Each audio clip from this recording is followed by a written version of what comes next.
ಶ್ರೀಗುರುಭ್ಯೋ ನಮಃ ಹರಿ ಓಂ.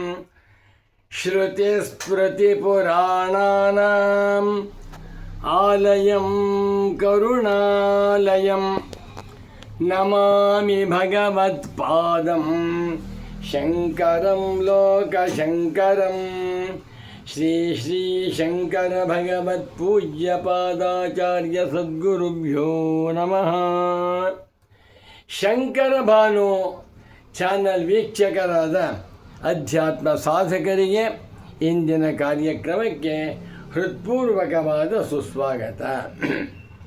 ಇಂದಿನ ಕಾಲದಲ್ಲಿ ಎಲ್ಲ ಕಡೆಗಳಲ್ಲಿಯೂ ಕೂಡ ಗುರೂಜಿಯವರು ವಿರಾಜಮಾನರಾಗಿದ್ದಾರೆ. ಗುರೂಜಿ ಗುರೂಜಿ ಗುರೂಜಿ, ಸಾವಿರಾರು ಗುರೂಜಿಗಳು ಕೋಟಿ ಕೋಟಿ ಶಿಷ್ಯರನ್ನು ಹೊಂದಿ ಉಪದೇಶ ಮಾಡ್ತಾ ಇದ್ದಾರೆ. ಇವರೆಲ್ಲರೂ ಕೂಡ ಖ್ಯಾತಿ ಲಾಭ ಪೂಜೆಗೋಸ್ಕರವಾಗಿ ತಮ್ಮ ಕಾರ್ಯಕ್ರಮ ಮಾಡ್ತಾ ಇದ್ದಾರೆ. ಯಾರೊಬ್ಬರಿಗೂ ಕೂಡ ಶಿಷ್ಯರನ್ನು ಉದ್ಧಾರ ಮಾಡಬೇಕೋ, ಇವರಿಗೆ ಜ್ಞಾನೋಪದೇಶವನ್ನು ಮಾಡಿ ಅವರನ್ನು ಧನ್ಯರನ್ನಾಗಿ ಮಾಡಬೇಕು ಎನ್ನುವಂಥ ಇಚ್ಛೆ ಇಲ್ಲ.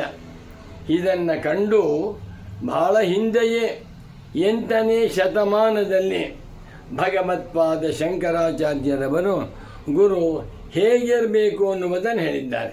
ಕೋ ಗುರು ಅಧಿಗತ ತತ್ವ ಶಿಷ್ಯಹಿತಾಯ ಸತತಂ ಪ್ರಯತ್ನಕೃತವಾನ್.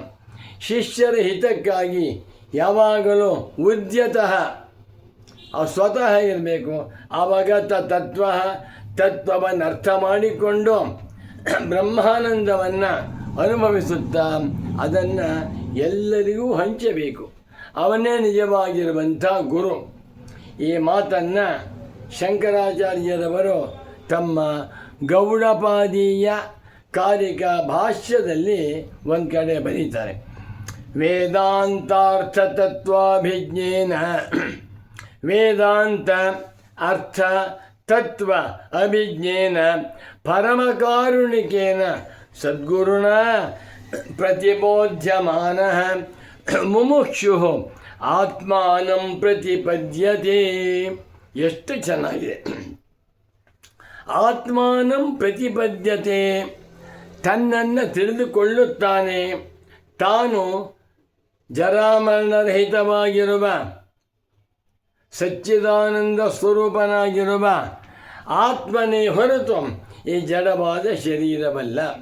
ಸವಾ ಏಷ ಮಹಾನಜ ಆತ್ಮ ಅಜರೋ ಅಮರೋ ಅಮೃತೋ ಅಭಯೋ ಬ್ರಹ್ಮ ಅಭಯಂ ಹೈವೈ ಬ್ರಹ್ಮ ಭವತಿ ಯಯೇವಂ ವೇದ ಎನ್ನುವಂತೆ ನಾನೇ ಬ್ರಹ್ಮಸ್ವರೂಪನಾಗಿದ್ದೇನೆ ಎನ್ನುವುದನ್ನು ಪ್ರತಿಪದ್ಯತೆ ಅರ್ಥ ಮಾಡಿಕೊಡ್ತಾನೆ.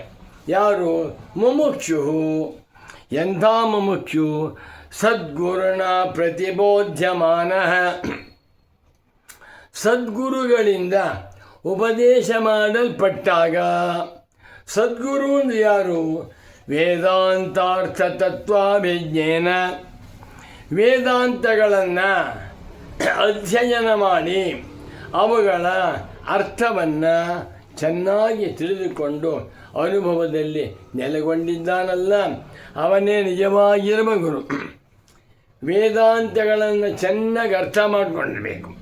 ಪರಮಕಾರುಣಿಕೇನ ನಖ್ಯಾತಿ ಲಾಭ ಪೂಜಾರ್ಥಂ ಅನ್ನುವಂತೆ ಖ್ಯಾತಿಗಾಗಿ, ಲಾಭಕ್ಕಾಗಿ, ಪೂಜೆಗಾಗಿ ಪ್ರವಚನಗಳನ್ನು ಮಾಡದೆ ಪರಮ ಕಾರುಣ್ಯದಿಂದ, ಹೇಗೆ ಸೂರ್ಯ ಭಗವಂತನು ಯಾರಿಂದಲೂ ಏನನ್ನು ನಿರೀಕ್ಷಿಸದೆ ಬೆಳಕನ್ನು ಕೊಡ್ತಾ ಇದ್ದಾನೆಯೋ ಅದೇ ರೀತಿಯಲ್ಲಿ ಶಾಂತ ಮಹಾಂತೋ ನಿವಸಂತಿ ಸಂತಃ ವಸಂತವಲ್ಲೋಕಹಿತಂ ಚರಂತಃ ತೀರ್ಣ ಸ್ವಯಂ ಭೀಮ ಭವಾನ್ನವಂ ಜನಾನಿ ಅಹೇತುನ ಅನ್ಯಾನಪಿ ತಾರಯಂತಹ. ಪರವಾಗಿ ಕಾಣ್ಬಿಟ್ರು ಶಂಕರ ಭಗವತ್ ಪೂಜ್ಯ ಪಾದಾಚಾರ್ಯರವರು. ಎಲ್ಲೆಲ್ಲಿ ಗುರು ಧ್ವನಿತಾರೋ ಎಲ್ಲ ಕಡೆಗಳಲ್ಲಿಯೂ ಪರಮ ಕಾರುಣಿಕೇನ, ಅತ್ಯಂತ ಕಾರುಣ್ಯಮಯನಾಗಿರಬೇಕು ಗುರು. ಶಿಷ್ಯರ ಮೇಲೆ ಕಾರುಣ್ಯ. ಶಿಷ್ಯ ಉದ್ಧಾರವಾಗಬೇಕು. ಭವಬಂಧನದಲ್ಲಿ ಸಿಕ್ಕಿಕೊಂಡಿರುವಂಥ ಈ ಭಯಂಕರವಾದ ಗೊಂಡಾರಣ್ಯದಲ್ಲಿ ಸಿಕ್ಕಿಕೊಂಡು ಅಗ್ನಿಯಿಂದ ಬೆಂದು ಹೋಗುತ್ತಿರುವಂಥ ಮಾನವರನ್ನು ಉದ್ಧಾರ ಮಾಡಿ ಕೃತಾರ್ಥರನ್ನಾಗಿ ಮಾಡಬೇಕೆಂಬ ಪರಮ ಕಾರುಣ್ಯವುಳ್ಳಂಥ ಸದ್ಗುರುನ, ಬರೀ ಗುರುವಲ್ಲ, ಸದ್ಗುರು ಅಂದೇನು? ಸತ್ಸ್ವರೂಪವಾದ ಬ್ರಹ್ಮದಲ್ಲಿ ನೆಲೆಗೊಂಡು ಶಾಂತನಾಗಿರುವಂಥ ಆಚಾರ್ಯ. ಇಂಥ ಆಚಾರ್ಯನಿಂದ ಉಪದೇಶವನ್ನು ಹೊಂದಿ ಮುಮುಕ್ಷುವು ಅದರಂತೆ ಶ್ರೋತವ್ಯೋ ಮಂತವ್ಯೋ ನಿಧಿಧ್ಯಾಸಿತವ್ಯ, ಶ್ರವಣ ಮನನ ನಿಧಿಧ್ಯಾಸನಗಳನ್ನು ಮಾಡುತ್ತಾ ಬಂದರೆ ಅವನಿಗೆ ಸುಲಭವಾಗಿ ಅರ್ಥವಾಗುತ್ತೆ. ಏನಂತ? ನಾಹಂ ದೇಹ ನೇಂದ್ರಿಯಾಣ್ಯಂತರಂಗಂ ನಾಹಂಕಾರ ಪ್ರಾಣವರ್ಗೋ ನ ಬುದ್ಧಿ ದಾರಾಪತ್ಯ ಕ್ಷೇತ್ರಮಿತ್ಯಾದಿ ದೂರ ಸಾಕ್ಷಿ ನಿತ್ಯ ಪ್ರತ್ಯಗಾತ್ಮ ಶಿವೋಹಂ. ಈ ಉಪನಿಷತ್ತಿನ ಸಂದೇಶವು ಅರ್ಥವಾಗುತ್ತದೆ. ಅಂಥವನು ಆತ್ಮಜ್ಞಾನವನ್ನು ಪಡೆದುಕೊಂಡು ಕೃತಾರ್ಥನಾಗುತ್ತಾನೆ ಅಂತ ಹೇಳ್ತಾ ಇದ್ದಾರೆ. ಇದಕ್ಕೆ ಶಂಕರ ಭಗವತ್ ಪೂಜ್ಯ ಪಾದಾಚಾರ್ಯರೇ ಜ್ವಲಂತ ಉದಾಹರಣೆ. ವೇದಾಂತಾರ್ಥ ತತ್ವ ಅಭಿಜ್ಞರೂ ಆಗಿದ್ದಾರೆ, ಪರಮ ಕಾರುಣ್ಯ ಸಿಂಧುಗಳು ಆಗಿದ್ದಾರೆ.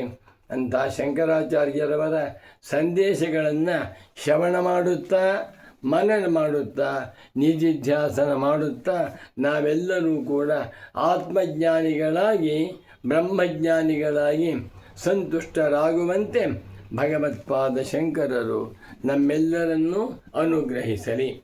ನಮೋ ನಮಃ ಶಂಕರ ಪಾದುಕಾಭ್ಯಾಂ.